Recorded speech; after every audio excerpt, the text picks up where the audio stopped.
Les radicules, ce sont les premières racines d'un être végétal. Elles jouent un rôle essentiel car c'est grâce à elles que notre plante pourra s'épanouir et grandir. Animés par nous, les frères Jean-William et Michael Côté. Les idées radicules accueillent les passionnés, les novices, les experts, les sceptiques et les convertis. Pour discuter et faire émerger les enjeux agricoles actuels et futurs du Québec, même les plus ridicules et les plus radicales.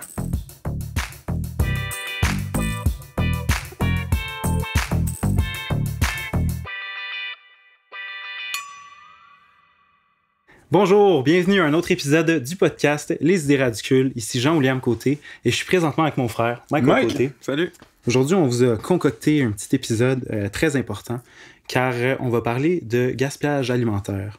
On trouvait ça important parce que dans cette ère de consumérisme où rien ne va plus, il est important de comprendre l'enjeu du gaspillage alimentaire puis de connaître les moyens pour endiguer cela et aussi pour harmoniser notre relation avec cette belle terre qui est notre mère à tous. Namasté. Namasté. Alors, sans plus attendre, je vais vous présenter nos invités du jour. On est ici avec nous, à notre gauche, Alex Massé, pardonne-moi, qui, dans l'émission, on va le définir comme un dumpster diver, même s'il n'est pas que ça, évidemment.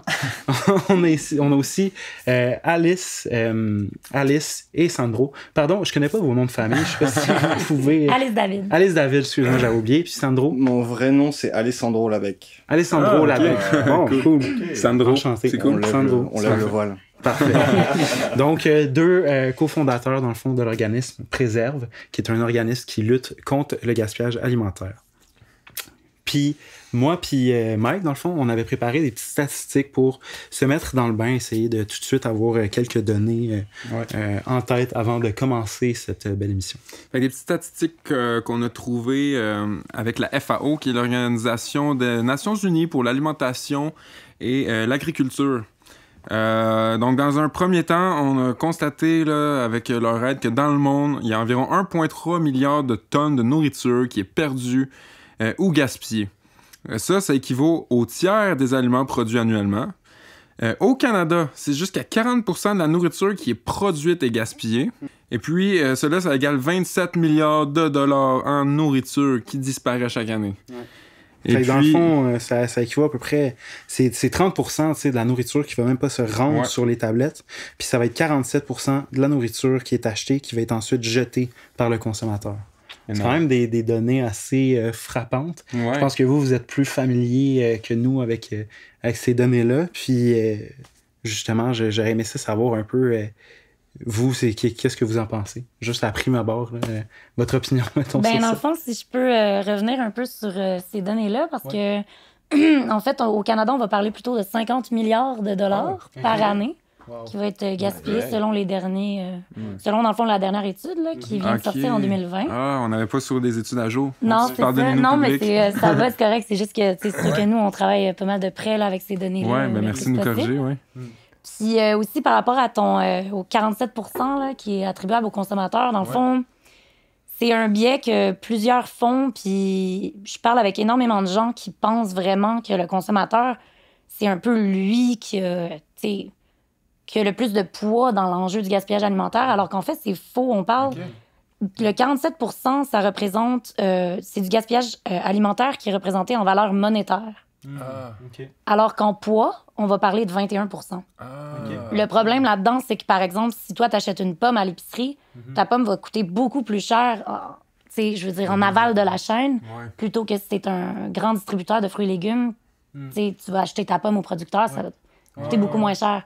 Fait que quand on parle de gaspillage alimentaire, c'est beaucoup plus réaliste et pertinent d'en parler en termes de poids plutôt qu'en termes de valeur monétaire. T'sais. Super intéressant, merci pour la nuance. Comme ça, au final, ça met un peu tout sur la même balance. Absolument. Puis aussi, on trouve ça super important à Préserve, mais aussi ailleurs, là, dans le domaine environnemental, d'un peu arrêter de culpabiliser tout le temps le consommateur, tu sais. Le gaspillage alimentaire, c'est un problème qui est systémique puis qui se fait tout au long de la chaîne bioalimentaire, du champ à la fourchette. C'est pas vrai que c'est la fourchette le problème, tu sais. C'est un ensemble de trucs, puis il faut qu'on s'adresse aux problèmes systémiques de manière systémique. Fait que culpabiliser le consommateur, tu sais, moi, avec mon mode de vie zéro déchet, là, comparé à des Walmart puis des McDo, là, je veux dire. Impact, fait que le poids des consommateurs il est moindre que ce qu'on pense. Fait qu'on va parler plus de 20%. Ah, ben super belle correction. Ouais, mais je pense que c'est une nuance aussi intéressante pour ne pas tomber justement là-dedans, là, dans comme au final, de se sentir mal en tant qu'être humain parce que justement, tu vis un peu dans ce mode de. Parce que t'as oublié un plat trop longtemps dans le frigo, puis là tu le jettes, c'est quand tout ça c'est à cause de moi. C'est à cause de moi. Ouais, puis tu sais, quand tu deviens écolo en général, là, c'est super facile de devenir fou. Là. Ouais, c'est clair. C'est super facile. Moi, je suis passée par là, puis je veux plus repasser par là, devenir folle pour. Je me sens mal de ci, de ça. J'ai le poids du monde sur mes épaules. Je pense que c'est pas comme ça qu'on va régler les enjeux. Effectivement. Cool. Mais je pense que pour commencer, c'était déjà une belle entrée de jeu. Ouais, j'aimerais ça que vous me décriviez justement c'est quoi un peu Préserve, c'est quoi votre mission? Alors Préserve, c'est quatre super beaux humains qui sont avant tout passionnés par la bouffe en fait. On a vraiment cet amour de la matière, on va dire. On est quatre. Il y a Eva qui est l'initiatrice du projet, qui planche sur le projet depuis maintenant. J'ai pas la date exacte, mais ça va faire 3 ans, je pense, même peut-être plus. Qui est passée par l'incubateur du HEC avec les prémices du projet à la base. On a Roxane qui est spécialisée en gestion du changement, donc ça c'est super intéressant quand on va accompagner nos clients, etc. On les salue d'ailleurs. Ouais, c'est ça. Allô.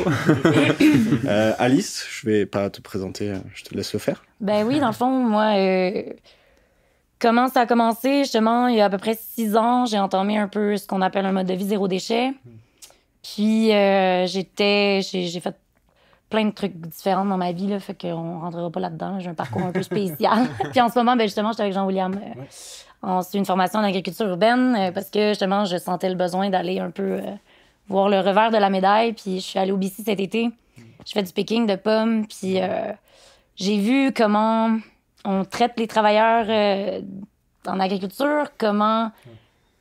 C'est ça. J'ai vu un peu le revers de la médaille de l'agriculture, de la récolte et tout, comment nos fruits, nos légumes, nos produits sont mis sur nos tablettes. Puis c'est un peu comme un retour aux sources. Puis c'est des choses qu'on n'apprend pas dans nos bouquins, que j'ai pas du tout appris à l'université quand je faisais des travaux sur le gaspillage alimentaire. Fait que de revenir à cette base-là, ça m'a ouvert les yeux sur bien des trucs. Puis c'est la raison pour laquelle je suis la formation en agriculture urbaine. Mais avant ça, justement, à l'université, j'étais super impliquée. J'étais présidente d'un regroupement écolo. Et puis, Eva, qui était membre de ce regroupement-là, m'a approchée pour me parler d'un futur possible projet à l'université. Fait que j'étais un peu comme sa porte d'entrée avec les membres de mon regroupement et tout, pour rentrer à l'université puis faire un projet de lutte contre le gaspillage alimentaire là-bas. Moi, ça m'a tout de suite intéressée parce que je suis passionnée par la bouffe. Là. Tu sais, Jean-William, la bouffe, c'est genre le centre de ma vie. C'est hallucinant. Je mange 8 repas par jour. C'est comme le monde se demande. Il faut que je cours pas mal, mais ça va. Jusqu'à présent, c'est bon. Mais c'est ça. Puis moi et Eva, ça a vraiment très bien cliqué. Nos valeurs étaient aux mêmes endroits. Notre manière de fonctionner, de travailler. On était vraiment sur la même longueur d'onde. Fait que quelques semaines plus tard, elle revient chez moi, on boit une bière, puis elle m'a demandé « Veux-tu être cofondatrice de Préserve? » Puis là, j'ai dit « Oui! » Sans vraiment réfléchir à ce que ça impliquait. Mais c'est probablement la meilleure décision que j'ai prise de toute ma vie. Là. Fait que depuis ce temps-là, on travaille super fort avec Préserve. Là. Fait que c'est ça. C'est ça. Et 4e, le seul homme, donc moi. Moi, j'ai plus un profil gestionnaire. Je gère des projets à impact socio-environnementaux. Notamment en sécurité alimentaire, donc ça rejoint vraiment la question de nourrir les personnes défavorisées, etc. Et j'ai rencontré Eva, c'est la connaissance d'une connaissance, et en fait j'ai toujours suivi de près ou de loin son projet en lui disant si t'as besoin d'aide et tout, je peux t'aider ponctuellement sur certains points, etc. Elle était vraiment en train de structurer le projet. Et comme Alice, au bout d'un certain temps, à parler avec elle, à avoir des contacts assez réguliers, elle m'a approché pour me demander d'embarquer dans le navire. Et au début, j'ai refusé. Parce que j'avais pas le temps. Tu sais, je voulais... En fait, ma vision du truc, c'était si je m'implique sur un projet comme ça, il faut que je puisse mettre mon 100%. 100% de mon temps. Sauf que j'avais déjà un travail à côté, donc c'était un peu compliqué. Et à force d'insister, j'ai accepté. Donc voilà, on en est là et maintenant Préserve, ce qu'on fait, c'est qu'on accompagne de façon positive les ICI dans la réduction du gaspillage alimentaire. Quand on parle d'ICI, c'est... Ouais, on va le définir. On va le définir, puis on va y revenir un petit peu après, il me semble. Les ICI, c'est les institutions, commerces et industries. Donc on a pris un terme générique assez large, vous allez voir, c'est un peu un fourre-tout. Mais ça nous permet d'avoir pas mal de liberté. Donc on accompagne ces établissements-là dans la réduction de leur gaspillage alimentaire, mais surtout, ça passe par la mesure, évidemment. Faut savoir qu'on a cité des grandes données, etc., mais on manque de compréhension vraiment des pratiques et des résultats du gaspillage alimentaire, en fait, de mesurer le gaspillage alimentaire en fait concrètement, de façon locale, chez plein d'acteurs. En fait, on a des données globales, mais on ne sait pas, c'est comme ton réseau d'épicerie de ton coin, on ne sait pas combien ça gaspille, etc. On sensibilise en mesurant, en accompagnant les clients, et on va viser une réduction à la source. Donc le but ultime, c'est vraiment de réduire le gaspillage alimentaire à la source et pas forcément de revaloriser. C'est le meilleur moyen de réduire les émissions de gaz à effet de serre. Donc on se focalise vraiment là-dessus. On parlait de gestion du changement tout à l'heure, c'est une notion qui est super intéressante. On veut vraiment accompagner nos clients et le faire dans une logique d'intelligence collective. C'est-à-dire qu'on ne va pas imposer un changement, on va le co-construire avec les parties prenantes qui sont impliquées. Notre truc à nous, c'est pas d'arriver dans une cuisine industrielle et de dire faites ça comme ça, faites ça comme ça, faites ça comme ça. On n'a pas la légitimité pour faire ça.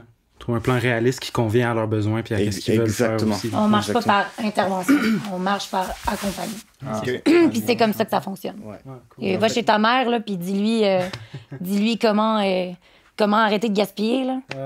Elle le fera pas. Va chez ta mère, explique-lui, dis-lui, non, accompagne-la. Là, ça va se faire. Ça fait toute la différence. C'est une belle optique. Ça va bien se faire. T'sais. Je trouve qu'il y a même d'un bord aussi, j'imagine, que ça fait que... En tout cas, vous me le direz, là, c'était une réflexion que j'avais sur le moment. Mais je me dis aussi, pour ne pas porter de jugement sur la personne que t'aides, des fois, je me dis, vous devez travailler avec des grosses industries qui, comme, forcément, ne partagent pas nécessairement toutes les mêmes valeurs que vous. Le fait de vraiment les accompagner puis de les aider là-dedans, ça doit être cool aussi, justement, pour défaire peut-être certains stéréotypes. Tout à fait. Puis ça revient exactement à ce que je disais tantôt par rapport à la culpabilisation des individus. Le gars dans la cuisine là, qui jette la moitié de sa carotte parce que c'est comme ça qu'on lui a dit de faire, là, il est pas content de jeter la moitié de sa carotte. Là. Fait que c'est un peu comme un stéréotype de comme du je m'en foutisme généralisé, mais absolument pas. Puis encore une fois, c'est pas le problème, c'est pas un individu, c'est le système. Fait que c'est en accompagnant à tous les maillons de la chaîne qu'on va pouvoir faire. C'est vraiment l'éducation, au final, qui va vraiment... on s'assoit avec les gens, puis on leur demande, vous le voyez comment? C'est quoi votre ressenti par rapport à la problématique? Et puis ça nous est arrivé de rencontrer des gens, des employés de cuisine qui étaient juste écœurés de jeter tout ce qu'ils jetaient, et puis d'être comme... ils sont complètement impuissants parce qu'ils sont pris dans une structure, dans un système qui... En gros, perpétue ces pratiques-là, et ils ont aucune marge de manœuvre, en fait. Ils sont complètement... ils ont perdu leur pouvoir d'action, en fait. Donc c'est une solution vraiment humaine, donc c'est ça. Puis collective. Collective. Vraiment la vision du collectif. Un petit point pour nos auditeurs, on voulait faire un petit retour sur le gaspillage alimentaire, les impacts que ça a, parce qu'on a parlé des chiffres, etc., mais c'est super important aussi de rappeler pourquoi c'est dégueulasse. Donc c'est vraiment un problème systémique, de la fourche à la fourchette, donc c'est vraiment tous les acteurs de la chaîne, tous les maillons de la chaîne qui vont générer ce gaspillage alimentaire. Ça a des impacts très très forts. Si on parle seulement de la production, ça va en fait engendrer un gaspillage de ressources qui vont être nécessaires à la production de denrées qui vont pas être consommées. Là, on parle d'eau, on parle d'énergie, on parle de terre agricole, on parle de beaucoup de déforestation pour déployer des nouvelles terres agricoles, alors qu'on en aurait suffisamment théoriquement pour nourrir toute la planète si on faisait ça bien.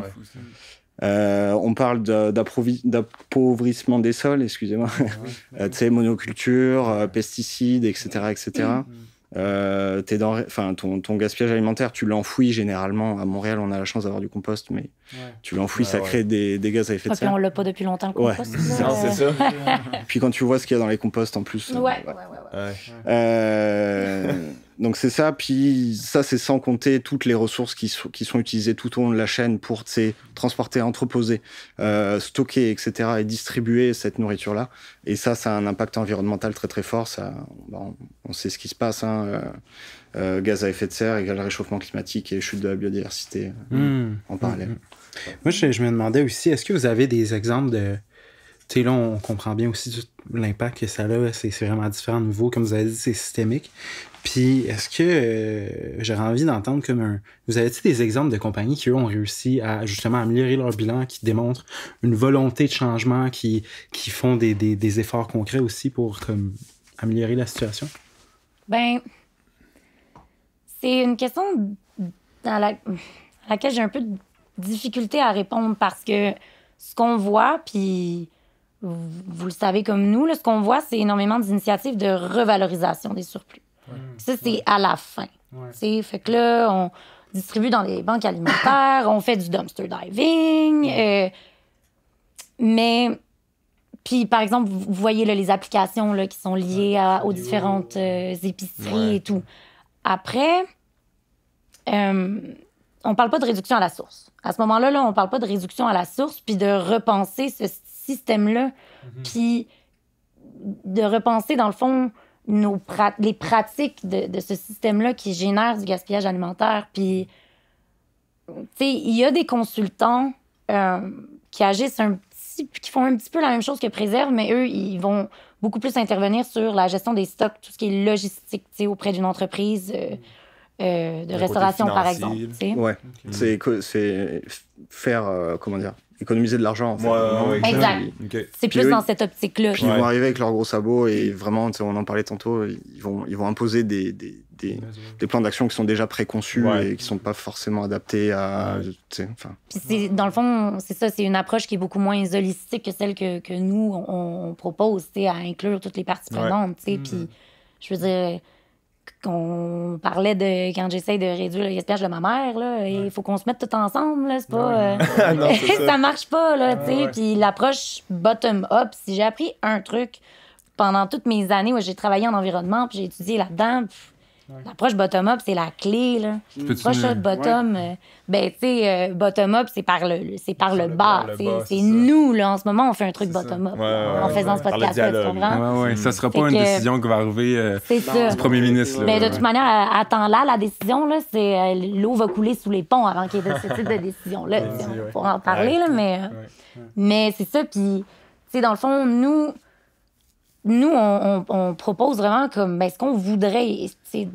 Dans le monde des bisounours, c'est une remise en cause de cette structure-là qui perpétue des pratiques industrielles qui génèrent du gaspillage alimentaire. Puis non seulement ça, mais on en a parlé plusieurs fois avec toi, Jean-William, mais moi, j'aime beaucoup parler de notre rapport, notre culture de l'alimentation, notre rapport à l'alimentation, les normes sociales qu'on s'est données, là, je dirais, depuis... le début des 30 Glorieuses, je vais y aller comme ça va être plus facile de voir, là, l'ère du consumérisme, tu en parlais tantôt, il y a un décalage complètement entre nous et notre alimentation. Le syndrome du légume parfait, par exemple, le besoin des consommateurs d'abondance, là, arriver, puis t'as pas tes choux de Bruxelles, t'es comme, tu vas faire une plainte, ça fait pas de sens. Puis le fait que d'aller à l'épicerie, de faire sa bouffe pour la semaine, c'est une tâche, tout est rendu une tâche, puis on prend pas le temps, puis les enfants savent plus c'est quoi une pomme, une poire, puis on les amène plus à l'épicerie. Il y a comme il y a quelque chose à changer de beaucoup plus profond que simplement de revaloriser les surplus. Par contre, c'est génial de revaloriser les surplus, don't get me wrong, mais nous, notre approche à Préserve, c'est beaucoup plus en amont.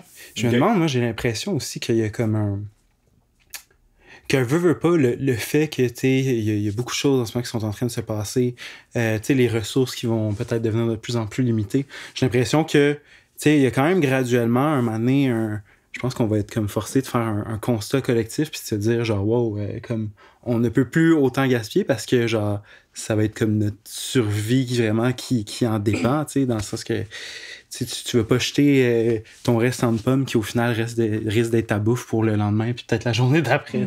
Mais c'est comme ça que c'est comme ça que le monde a commencé à manger aussi là. Il y avait pas de on a perdu cette notion selon laquelle nos aliments ont une valeur. Tu sais, on a perdu ça. Ouais, non, on retrace vraiment pas la valeur réelle de ce qu'on achète à l'épicerie. Puis moi, je rêve d'un monde où tout le monde s'approvisionne auprès des fermiers de famille.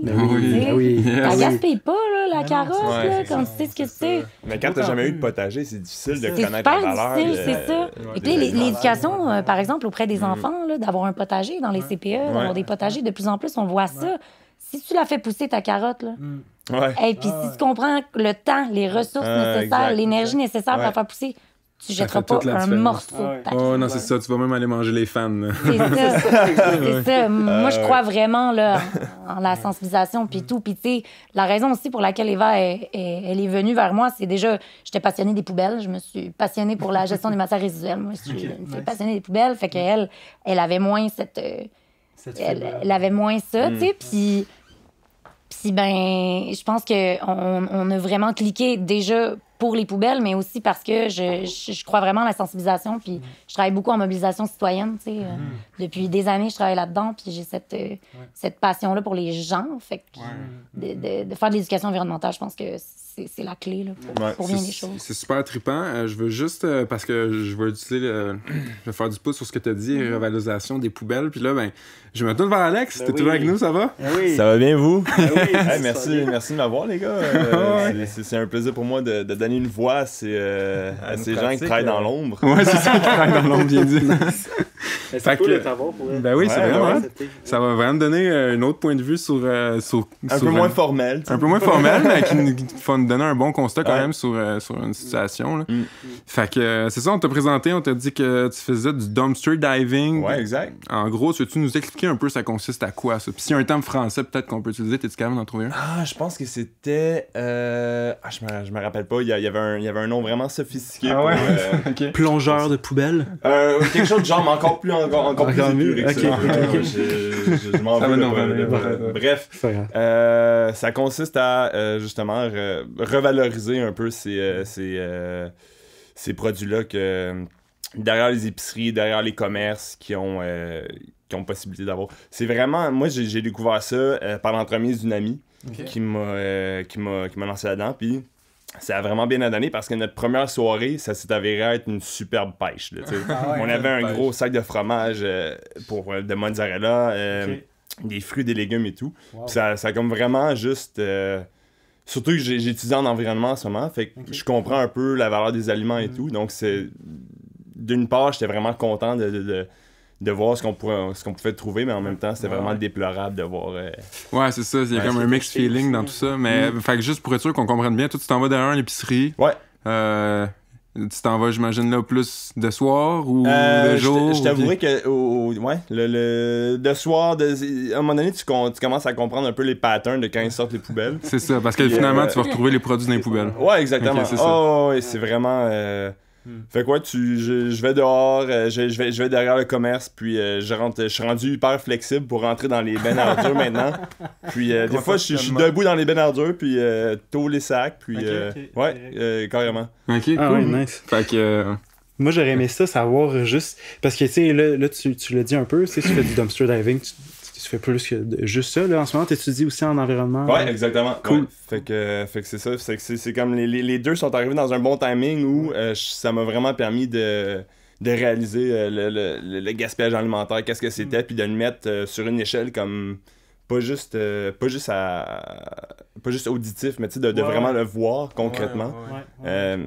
Je pense que c'est aussi le problème, des fois, tu sais, on sort des chiffres, des statistiques, mais c'est difficile pour les gens de comprendre qu'est-ce que ça reste abstrait au final. Ouais, exactement. Mais là, quand tu reviens chez toi avec 2 boîtes pleines, t'es comme, ça, c'est juste aujourd'hui. Puis, ouais, c'est sûr, comparativement à avoir une épicerie, une boîte pleine où t'en as trop pour toi, ça frappe peut-être un peu plus imaginaire que de te dire 50 milliards. Ouais, ben c'est gaspillage, ça. 50 milliards. L'esprit humain, j'ai l'impression qu'il y a de la misère à comprendre. Exact. C'est quoi le 50 milliards? Ouais, ben c'est ça, c'est difficile à mettre. Mais tu sais, quand tu vois, ok, ben ça, cette boîte-là, c'est juste une fraction de ce que c'est en réalité. Donc, c'est. Donc, ouais, c'est vraiment. Tu trouves pas ça de plus en plus difficile? Moi, pardon, Jean-William, je t'ai devancé. Mais j'avais super hâte de te parler par rapport à ça. Justement, moi, une couple d'années, j'en faisais beaucoup. Là, ces temps-ci, je peux plus en faire. Là. Les containers sont barrés. Les plus grosses épiceries ont leur compacteur interne. Ouais, il y a ça aussi. Moi, je peux plus en faire, là, ça me saoule dans les veines. Ben, je vais être honnête avec toi. Moi, en fait, en ce moment, j'habite en Estrie. Donc, à Montréal, c'est vraiment difficile. J'ai essayé, puis les bennes sont toujours cachées ou c'est des compacteurs à l'intérieur et tout. Donc, je vais en Estrie. On a notre épicerie. J'ai la chance d'habiter à 10 minutes de marge d'une épicerie. Puis, on y va tous les jours, des fois 2 fois par jour. Puis, ça dépend vraiment des fois, t'arrives, puis il y a déjà quelqu'un qui est passé. Donc, oui, il y a vraiment beaucoup de compétitivité. Mais j'ai aussi découvert que c'était vraiment une communauté qui se tenait vraiment tissée serrée. T'arrives, il y a déjà quelqu'un dans la benne, puis hey, salut, ça va, tu prends une conversation, puis ok, tu veux ci, tu veux ça. Donc il y a vraiment un esprit de partage de ça, c'est comme vraiment un esprit de communauté qui dans l'esprit pour les autres aussi, là. Je me rappelle, j'avais fait ça d'ailleurs en Estrie avec un de mes meilleurs amis. Qui... T'es comme moi, on va le suivre pour les autres. Ben, c'est ça. Je connais la petite madame, là. Elle devrait venir tantôt 4h. C'est ça. On laisse de côté, des horaires à tout le monde. Des fois, tu tu prépares une petite boîte pour les amis. C'est vraiment génial. Puis là, c'est là. Oui, absolument. C'est quand même cool de voir ça, alors que comme t'arrives en temps de pandémie à l'intérieur de l'épicerie, puis là, c'est tout le contraire. Tout le monde est genre, non, il y a l'esprit de peur d'en manquer, puis tu veux en avoir le plus possible pour chez vous. Puis là, vous êtes là, dehors dans les poubelles, à faire, non, on va en garder, j'en ai assez pour moi. 100%. C'est hot, ça. Exact. Très cool. Moi, je me demandais justement, tu sais, avec ça, est-ce que vous, je sais, tu sais, vous intervenez auprès justement des institutions, des commerces, donc j'imagine aussi des épiceries. Est-ce que vous avez eu la chance de faire de la sensibilisation à ce niveau-là? Ou de l'accompagner exactement pour, tu sais, je sais pas, au lieu de juste revaloriser des trucs qu'elle a jetés, de peut-être les laisser plus accessibles pour certaines personnes?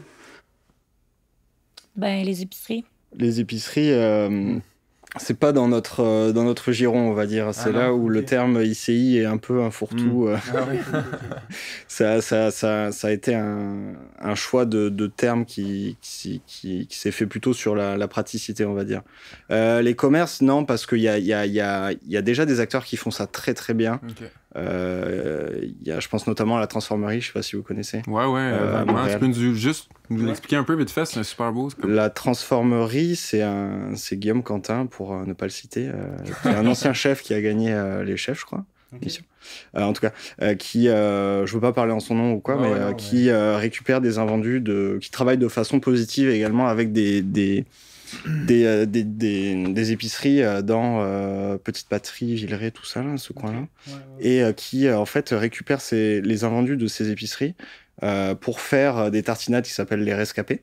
Donc il y a une partie avec lesquelles il fait des tartinades, il les revend pour s'autofinancer, etc. Et à côté de ça, il donne à des organismes, des banques alimentaires.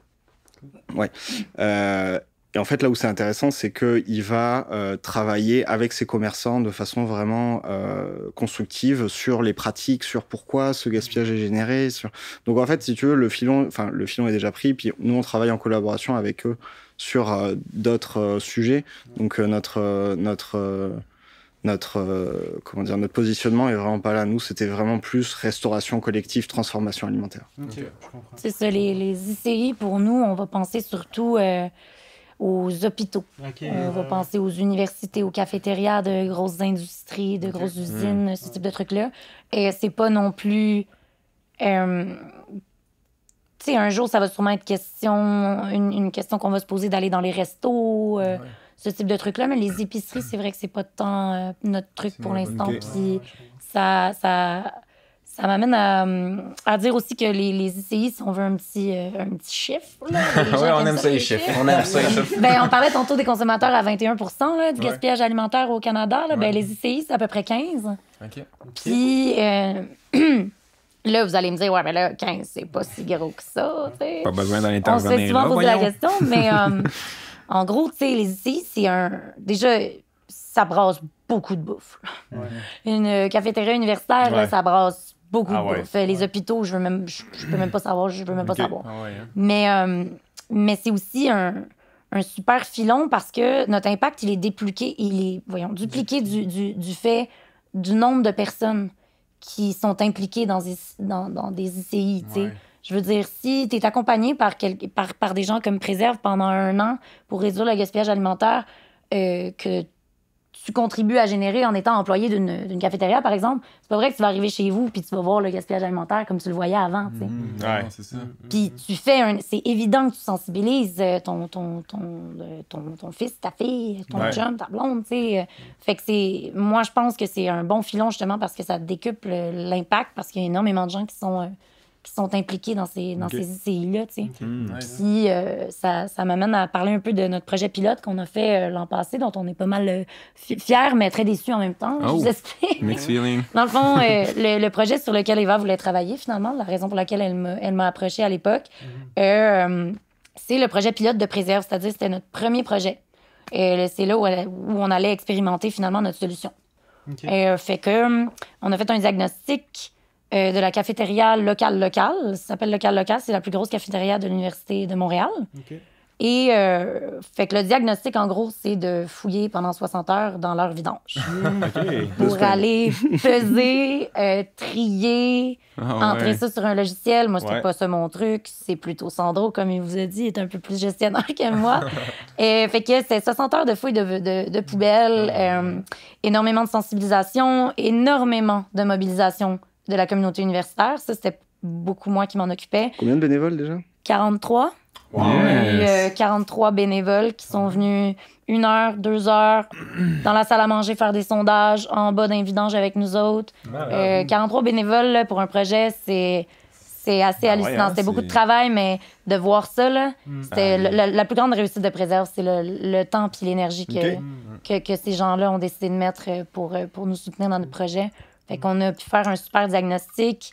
On a créé un plan d'action pour dans le fond, pour proposer un accompagnement plus à long terme aux gestionnaires. On a fait des journées de sensibilisation auprès de la communauté universitaire, des ateliers de co-construction de solutions avec les employés, avec les clients. Et en mars dernier... bam! On attendait la signature du premier contrat de Préserve et la COVID est arrivée et ça a un peu fait avorter le projet. Mais ce projet-là, le projet pilote était vraiment génial. Puis heureusement qu'on l'a fait parce que sinon, aujourd'hui, on serait plus sûr de rien. Là. Mais aujourd'hui, on est rentré dans l'incubateur civique de la Maison d'innovation sociale. Que, en gros, cet incubateur-là, c'est fait pour faire mûrir des projets citoyens à impact sociaux ou environnementaux, ou les deux. Donc, on est rentré dans cet incubateur-là qui se trouve à être en fait un accompagnement d'une couple de mois, 4 mois si je me rappelle bien. Fait que là, on va retravailler Préserve un peu plus en profondeur pour éventuellement arriver avec un projet pilote numéro 2 dans l'année qui vient. Une petite question concernant justement ce projet-là, c'est quoi dans vos fouilles, c'est quoi vraiment qui est ressorti, la pratique qui est ressortie étant comme un peu la plus... Moi, je te dirais que les assiettes sont trop grosses. Il y a trop de frites dans les assiettes. C'était particulier. En fait, le local avait un... On veut pas balancer des trucs sur eux. Ils avaient un département prêt à manger, tu sais, comme des sandwichs, des wraps, des choses comme ça, déjà prêts pour les étudiants. Puis on s'est rendu compte que j'ai plus du tout les chiffres en tête là, mais c'était pharaonique. Les assiettes étaient trop grosses, mais en fait il y avait un problème de prévision des stocks, de savoir combien tu dois produire de sandwichs chaque jour par rapport aux gens qui vont venir. Ouais, c'est ça. Fait que c'est ça. On a vu un truc de retour de poulet aussi où il y a un rappel de poulet. Excuse-moi. Plus de 100 kilos de poulet dans la journée, des trucs comme ça. En une semaine, c'est 875 kg de bouffe qui a été jetée. Wow! Mais là, on parle de tout. On parle des déchets alimentaires aussi. Là. C'est toute l'histoire de c'est quoi le gaspillage alimentaire. En consommable, c'était 575, quelque chose comme ça. Quand même, hein. OK, parce que c'est ça, dans le gaspillage, il y a aussi le déchet, comme, mettons, le papier, genre, pour emballer. Non, je te parle plutôt de comme coquilles d'œufs. OK. Et toi, ton pied de brocoli, est-ce que tu le manges? Oui. Tu le manges? Je le mange. Il y a des gens qui ne mangent pas. Non, le gaspillage alimentaire, c'est pas vu de la même manière. Mais on va quand même s'entendre sur des pleurs de patates, non. Coquilles d'œufs, non. On va y aller avec le... Ouais, je comprends. OK, cool. Moi, j'aimerais ça aussi revenir vers toi, Alex. Ouais. On a parlé de la difficulté de pouvoir accéder justement aux déchets, puis dans le fond, c'est ça, à la nourriture qui allait être jetée. Ouais. Je me demandais, quand tu vas faire tes récoltes, quand tu faisais tes récoltes, peut-être aussi autant à Montréal, est-ce que tu te sentais plus comme un criminel ou au contraire, tu te sentais comme un espèce de Robin des Bois qui reprenait un peu le... Ben, je trouve ça drôle cette question-là parce que je me suis vraiment senti comme les deux. En commençant, c'était vraiment... je me fouflais sur la pointe des pieds dans la ruelle, puis tu sais, puis là, il y a quelqu'un qui faisait juste tourner le coin. Oh, tabarouette, tu sais. Tandis que maintenant, je le fais vraiment... puis tu voulais pas que l'employé sorte pour jeter les vidanges, puis qu'il te prenne en flagrant délit, tu sais. Puis... au début, ça a commencé comme ça, puis au final, je me suis juste rendu compte que c'était...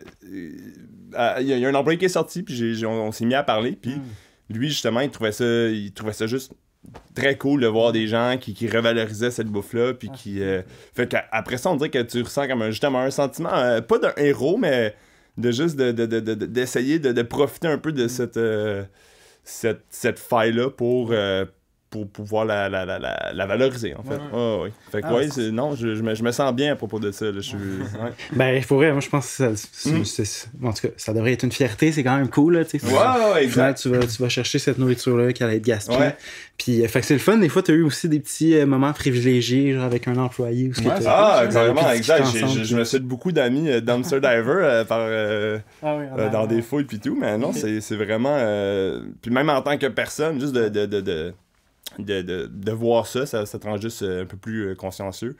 Puis aussi pour les skills, si je peux me permettre le terme, les skills de cuisinier, là, c'est toujours parce qu'il faut toujours que tu improvises avec ce que t'as, tu sais. Fait qu'au final, tu y vas, tu sais pas qu'est-ce que tu vas trouver, tu sais pas ce que tu vas manger pour souper, mais c'est ce qui fait la beauté de la chose. C'est cool. T'apprends à cuisiner, là.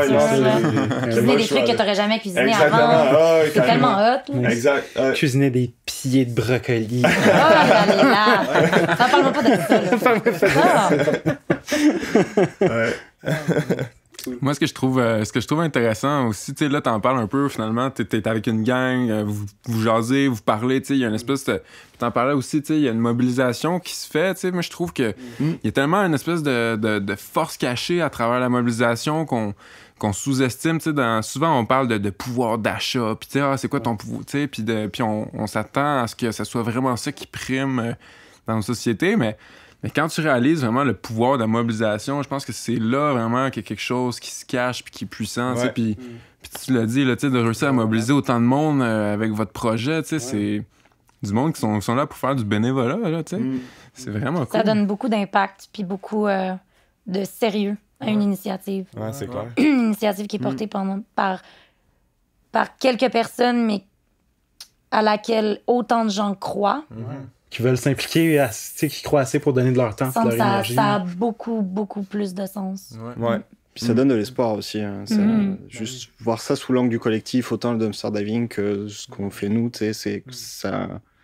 Ok, on est des humains, on est interconnectés, et puis on peut faire des belles choses ensemble. Ouais, parce que sinon, on va se morfondre. Ouais, c'est ça. C'est pas drôle. C'est ça, comme tu disais tantôt au début. Les vidanges, là. Ouais, quand tu commences à concevoir les problèmes qui existent... ça peut vite devenir un brouillard noir, tu sais, pas savoir comment agir, mais là, d'un coup, tu te retrouves en gang à discuter puis à trouver des façons d'agir ensemble.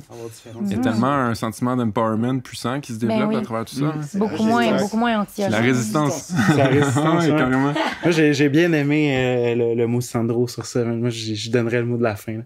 Au final, ça donne l'espoir comme ça de voir les actions collectives puis le potentiel. Ouais, il faut se focaliser sur ça parce que, tu sais, on parlait de gros chiffres qui, tu sais, on croule sous des chiffres qui sont hyper alarmants et tout. Faut se mobiliser, faut faire des trucs ensemble. C'est le seul moyen à l'échelle locale. Absolument. Ouais. Totalement. Le Bottom nombre up. de fois... Bottom up. Bottom up. Ah, exact. Le nombre de fois que je disais aux gens que ce que je faisais, on fait du dumpster diving, tu sais, ma facture d'épicerie, elle est réduite, c'est incroyable. Ouais, puis, quand je dis ça au monde, il y en a qui vont réagir, il y en a beaucoup qui vont réagir genre « Wow, c'est vraiment nice, mais je le ferais pas », tu sais. Ouais. Ah ouais. Mais c'est vraiment... c'est comme... Les gens trouvent ça très louable quand même comme pratique, tu sais. Ouais. Ben oui. Ben, vous avez, je pense, tous des pratiques très louables qui méritent d'être jasées, célébrées. Ouais.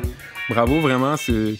Merci d'être là, d'ailleurs. Merci de faire ce que vous faites. Ouais. Yes. Puis, c'est un plaisir. Ouais, J'espère que vous avez eu du fun aussi à jaser comme ça. Nous, on est toujours bien contents de pouvoir parler de ce qu'on fait, là, surtout dans ces périodes un peu plus houleuses, puis qu'on sait pas trop où est-ce qu'on s'en va.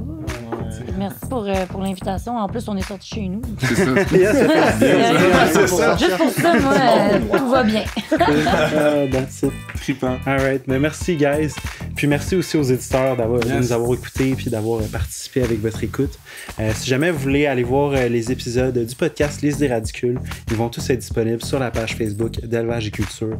N'oubliez pas également, si vous avez aimé le contenu, d'aller liker, partager les épisodes, peut-être aussi aller sur YouTube, subscribe, mettre les étoiles sur Google Podcast. Un besoin criant d'amour.